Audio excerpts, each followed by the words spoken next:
ఇంకోటి గురుగారు, మీరు చెప్పినట్లు ఇటీవల గతంలో 33 సంవత్సరాల క్రితం 1950 సెప్టెంబర్ 25 ఆ టైంలో ఎల్కే అద్వానీ గారు, ఏబీ వాజ్పేయి గారు, అలాగే మురళీ మనోహర్ జోషి ఇలాంటి హేమాహేమిల ఆధ్వర్యంలో అయోధ్య రామ మందిర నిర్మాణం జరగాలి, రథయాత్ర చేశారు. నాటి నుండి నేటి వరకు చూసుకున్నటువంటి అన్ని పరిస్థితులను చూస్తే ఇటీవల ఎల్కే అద్వానీ గారు ఒక మాట అన్నారు. నిజంగా ఆ భగవంతుడే, శ్రీరామచంద్రుడే నా మందిర నిర్మాణం కోసం మోదీని ఒక భక్తుడిగా, ఒక మానవుడిగా, ఒక దేవునిగా నా ప్రతిరూపంగా ఎంచుకున్నారేమో అనే మాటల్లో మోదీ గారిని పొగడడం జరిగింది ఎల్కే అద్వానీ గారు.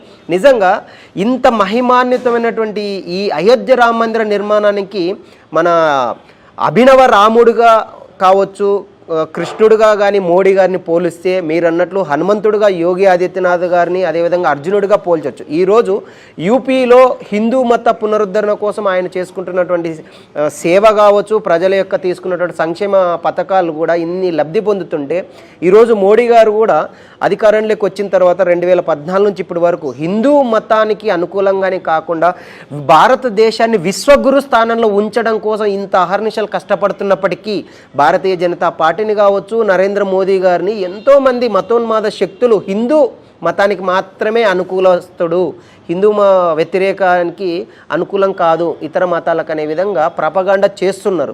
ఈరోజు నిజంగా అయోధ్య రామ మందిర నిర్మాణం జరగడంలో కృష్ణార్జునులుగా కావచ్చు, లేదంటే రాముడు హనుమంతుల్లాగా యోగి ఆదిత్యనాథ్ గారిని, నరేంద్ర మోడీ గారిని వర్ణించవచ్చు.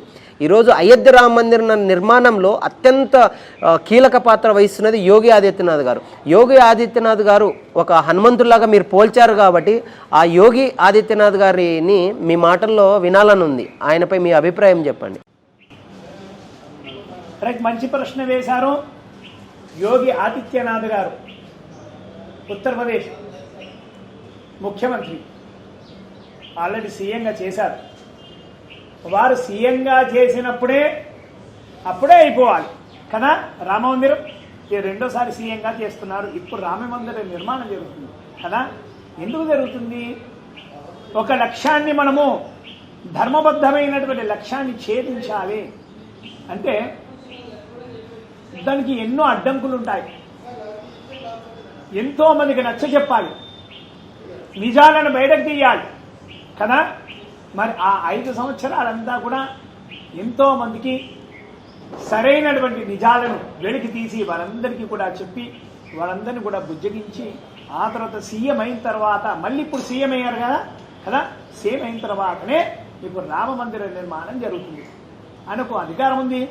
అప్పుడున్నప్పుడే రామ మందిర నిర్మాణం చేయొచ్చు కదా అప్పుడే అయిపోతుండే.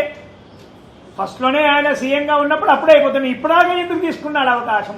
సరే, ఈ ఎన్నికలలో ఓడిపోతే కనుక రామ మందిర నిర్మాణం జరిగేదా? వేరే పార్టీ వాళ్ళు వస్తే ససేమిరా జరిగేది కాదు. అయినా ఉత్తరప్రదేశ్లో మళ్ళీ ఆదిత్యనాథ్ యోగి గారు సీఎంగా అయినారంటే ఆ రాముడి యొక్క కృపనే. అలాగే ఆయన ధర్మబద్ధంగా ఉన్నాడు కదా. రాముడికి ఎవరు నచ్చుతారు అంటే ధర్మబద్ధంగా ఎవరైతే ఉంటారో వారే నచ్చుతారు. సాక్షాత్ ఆ రాముల వారే మళ్ళీ సీఎంగా ఆయన్ని చేశారు. రామ పరివారం ఆయనకి అండగా ఆశీర్వాదంగా ఉంది. ఆదిత్యనాథ్ యోగి గారు వారి చరిత్రలో నిలిచిపోయేటువంటి ముఖ్యమంత్రి పదవులు.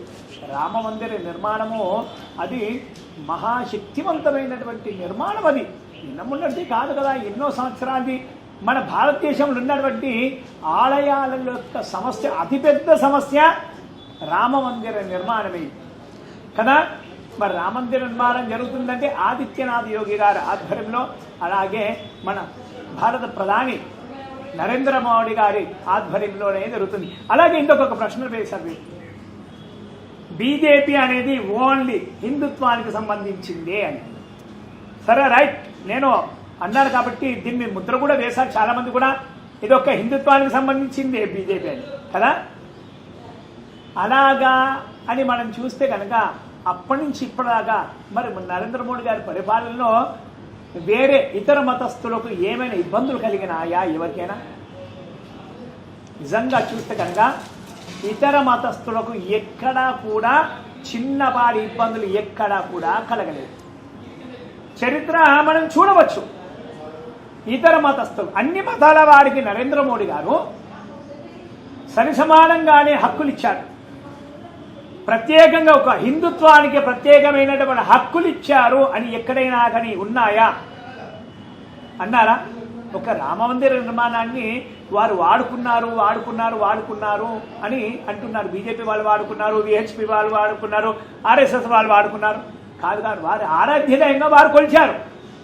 ఆరాధ్య దైవము వేరే, వాడుకోవడము వేరే కదా. మీరు ఒక ఆరాధ్య దైవంగా రామున్నే పెట్టుకున్నారు. అవును, మా ఇంటి దేవుడు వేములవాడ రాజరాజేశ్వర స్వామి. నాకు ఎంతో మంది దేవుళ్ళు ఎవ్వరున్నా కూడా వేములవాడ రాజరాజేశ్వర స్వామి నేనేం కొలుస్తాను అంతే. నా ఎజెండా అని కాదది, నా ఇంటి దైవం అది. అలాగే బీజేపీ వారికి ఇంటి దేవుడు శ్రీరాముడు, వారు ఆర్ఎస్ఎస్ వాళ్ళకి, విహెచ్పి వాళ్ళకి, వాళ్ళందరికీ కూడా రాముల వారి ఇంటి దేవుడుగా భావించారు వాళ్ళు. కాబట్టి వారి మీద ఒక ముద్ర వేశారు. వీరు మతతత్వ పార్టీ వారు ఇది హిందుత్వానికే సపోర్ట్ ఇస్తారని. నిజంగా హిందుత్వానికే సపోర్ట్ ఇస్తే కనుక ఇప్పుడున్న ప్రస్తుత భారతదేశంలో ఇతర మతాల వారు ఎవ్వరు కూడా ఉండేవారు కాదు.